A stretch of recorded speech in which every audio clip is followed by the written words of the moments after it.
अभी तो हमने डेड बॉडी रिकवर की है। दिल्ली में शनिवार शाम को हुई बारिश के चलते ओल्ड राजेंद्र नगर के राव एआईएस कोचिंग सेंटर के बेसमेंट में पानी भर गया। जलभराव के कारण 3 स्टूडेंट की डूबने से मौत हो गई। पुलिस ने बताया कि शाम 7 बजे सूचना मिलने के बाद एनडीआरएफ को बुलाया गया। देर रात 3 स्टूडेंट के शव और 14 छात्रों को सुरक्षित निकाला गया। शनिवार रात को बिल्डिंग में पावर कट के कारण बेसमेंट में बनी लाइब्रेरी का बायोमेट्रिक गेट जाम हो गया। स्टूडेंट अंधेरे में लाइब्रेरी के अंदर फंस गए। गेट बंद होने के कारण पानी शुरुआत में बेसमेंट में नहीं घुसा था, लेकिन कुछ मिनट बाद ही पानी का प्रेशर तेज हुआ और गेट टूट गया। गेट टूटने के बाद पानी तेजी से बेसमेंट में भरने लगा। चश्मदीद ने बताया कि बहाव इतना तेज था कि सीढ़ियां चढ़ना मुश्किल हो रहा था। कुछ सेकंड में ही घुटनों तक पानी भर गया और ऐसे में स्टूडेंट बेंच पर खड़े हो गए। महज 2-3 मिनट में ही पूरे बेसमेंट में 10 से 12 फीट पानी भर गया। बाद में बच्चों को बचाने के लिए रस्सियां फेंकी गईं, लेकिन पानी गंदा था इसलिए रस्सी दिखाई नहीं दी। कोचिंग मालिक अभिषेक गुप्ता और को कोऑर्डिनेटर देशपाल सिंह को गिरफ्तार कर लिया गया है। वहीं दिल्ली के एलजीबी के सक्सेना ने डिविजनल कमिश्नर से मंगलवार तक रिपोर्ट पेश करने को कहा है। तो देखिए, ये मामला बहुत संगीन है, बहुत बड़ा है। स्टूडेंट्स लगातार वहाँ पर रात से प्रोटेस्ट कर रहे हैं। उनका साफ तौर पर कहना है ये लापरवाही है, क्योंकि वहाँ पर तार खुले पड़े रहते हैं। लाइब्रेरियाँ 90% लाइब्रेरी जो है वो बेसमेंट में चलाई जा रही है। बच्चों को बोलने का हक नहीं है, बात मालिक करते नहीं हैं, अवॉइड किया जाता है बच्चों को और बच्चे खामोशी से उन बंद कमरों में बैठ जाते हैं। उनका ये कहना है उन बंद कमरों में खिड़कियाँ तक नहीं है, घुटन होती है हमें। तो इस तरह से ये कोचिंग सेंटर चलाए जा रहे हैं। और साथ ही ये कि ये एमसीडी की लापरवाही नहीं है क्या? ये प्रशासन की लापरवाही नहीं है क्या कि तार वहाँ पर खुले पड़े हुए हैं, बेसमेंट में लाइब्रेरी चल रही है, किससे परमिशन लेके चल रही है? ये तमाम बातें जो हैं और तमाम जो सवाल हैं अब उठ रहे हैं कि बच्चों के साथ लापरवाही की गई है। और बच्चों का ये भी मानना है कि ये 3 नहीं हैं, इसमें हो सकता है और भी बच्चे फंसे हों और उनके साथ क्या हुआ होगा, क्योंकि पानी भरना एक वजह बताया जा रहा है, लेकिन कोई ये बात नहीं कह रहा है कि करंट से भी इन बच्चों की मौत हो सकती है वहाँ पर, क्योंकि जिस तरीके से वो बार बार कह रहे थे कि तार खुले हुए थे, उससे साफ दिख रहा है कि हो सकता है करंट से इन बच्चों की मौत हुई हो और वो नहीं निकल पाए हो वहाँ से। सड़क पर जलभराव के कारण बेसमेंट से पानी निकालने में देरी हुई। फायर ऑफिसर ने बताया कि फायर ब्रिगेड की 5 गाड़ियां भेजी गई थी। सड़क पर पानी भरे होने के कारण शुरुआत में बेसमेंट से पानी नहीं निकल रहा था।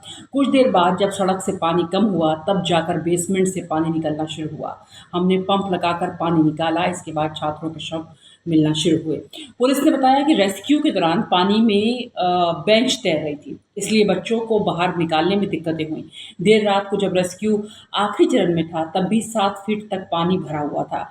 14 बच्चों को रस्सियों के सहारे सुरक्षित निकाला गया है। एमसीडी की ओर से राव आईएएस कोचिंग सेंटर को एमसीडी की ओर से सर्टिफिकेट जारी किया गया था। इसमें कहा गया था कि बेसमेंट में सिर्फ स्टोरेज की अनुमति है, वहां कोई व्यावसायिक गतिविधि नहीं चलाई जा सकती। घटना के बाद एमसीडी ने कहा है कि कोचिंग सेंटर में लाइब्रेरी अवैध रूप से चलाई जा रही थी।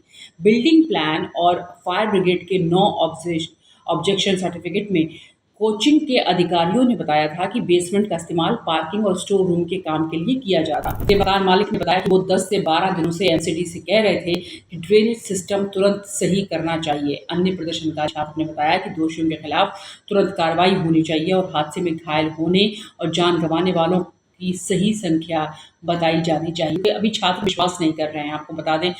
तो केस दर्ज हो चुका है, एक्शन लिया गया है, मालिक और कोऑर्डिनेटर गिरफ्तार हो चुके हैं। पुलिस ने बताया घटना को लेकर क्रिमिनल केस दर्ज कर लिया गया है। बीएनएस की धारा 105, 106, 1, 152, 290 और 35 के तहत एफआईआर दर्ज हुई है। इसके अलावा कोचिंग मालिक अभिषेक गुप्ता और कोऑर्डिनेटर देशपाल सिंह को गिरफ्तार किया गया है।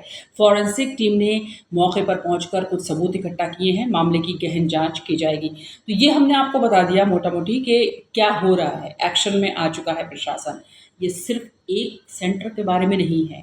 वहाँ पे जो स्टूडेंट्स बताने की कोशिश कर रहे हैं, जो चिल्ला रहे हैं, जिनकी आवाज़ को दबाया जा रहा है कि ये सिर्फ एक सेंटर की बात नहीं है, हर जगह सेंटर में ऐसे ही हालात हैं। परमिशन किस चीज़ की मांगी गई थी? गोदाम की। लेकिन वहाँ पर क्या चल रहा था? लाइब्रेरी, कोचिंग सेंटर वहाँ पर चल रहा था। एमसीडी को अब ख्याल आया। ये कमी है, ये लापरवाही है प्रशासन की, जिसको लेकर आज स्टूडेंट्स बहुत गुस्से में हैं, तैश में हैं कि उनसे पूरी फीस 2-2, 3-3 लाख वसूली जाती है, लेकिन उसके नाम पर वो लोग हमें क्या देते हैं? यहाँ तक कि छात्रों की मौत तक हो रही है। उसके बावजूद भी सिर्फ अभी एक सेंटर पे काम हो रहा है। देखते हैं आगे कि क्या सरकार दिल्ली सरकार और एलजी साहब जो हैं, जो अपनी रिपोर्ट मांग रहे हैं मंगलवार तक, क्या करते हैं, क्या एक्शन लिया जाएगा? क्योंकि अगर आप जाएं वहाँ पर, जिस एरिया में ये कोचिंग सेंटर था, तो वहाँ पर एक लाइन से इस तरीके के कोचिंग सेंटर बने हुए हैं और लाइब्रेरियाँ चलाई जा रही हैं, लेकिन कोई पूछने वाला नहीं है। तो फ़िलहाल हम अपनी बात को यहीं पे रोकना चाहेंगे, क्योंकि फिर उसके बाद आपको ये बताएंगे कि अब कितना अपडेट हुआ, कितना डेवलपमेंट हुआ इस पूरे केस में, ये इस केस में क्या और एक्शन लिया जाएगा और जो कोचिंग सेंटर के मालिक हैं उन पर, या फिर अभी इस मामले को लेकर ही एक्शन लिया जा रहा है। अभी एनडीआरएफ की जो डाइवर्स की टीम है, टोटल अब तक 3 bodies have been recovered, 2 female bodies and 1 male body. उनको फर्दर लीगल एक्शन के लिए हमने पोस्टमार्टम एग्जामिनेशन के लिए भेज दिया है। यहाँ पे कंटिन्यूसली वाटर को पंप आउट करने की काम जारी है। अभी एक फाइनल राउंड ऑफ सर्च बाकी है। काफ़ी हद तक सर्च एंड रेस्क्यू ऑपरेशन काफ़ी हद तक कंक्लूजन की तरफ चल पड़ा है, और जो लास्ट एक मैनुअल सर्च एक होना है, एक लास्ट राउंड सर्च होना है, वो अभी कुछ देर में शुरू होगा जब थोड़ा और पानी पंप आउट हो जाएगा। यानी पानी पूरा निकल कर नीचे से उसके बाद जो कुछ स्टूडेंट्स यहाँ पे फंसे हुए थे उनको हमने रेस्क्यू भी किया है। 3 students have been sent to hospital, they are fine. उनको मेडिकल एग्जामिनेशन के लिए हॉस्पिटल भेजा है। और जो बाकी जो कुछ यहाँ पे काम करने वाले टीचर वगैरह टाइप के थे, जिनको भी रेस्क्यू किया गया था, उनको भी हमने मेडिकल एग्जामिनेशन के लिए, देखिए अभी जैसे मैंने बताया 3 तो हमने डेड बॉडीज रिकवर किए हैं। उसके अलावा करीब हमारे 13 to 14 लोग, अब एग्जैक्ट डिटेल्स देयर, मतलब जिनको हमने लाइव रेस्क्यू किया, they are fine, they are being sent to hospital for treatment. And during this entire rescue process जो है, हमारे एक फायर पर्सनल का भी थोड़ा सा हेल्थ खराब हुआ था, तो उनको भी हमने हॉस्पिटल भेजा है, वो जो फायर डिपार्टमेंट के पर्सनल था।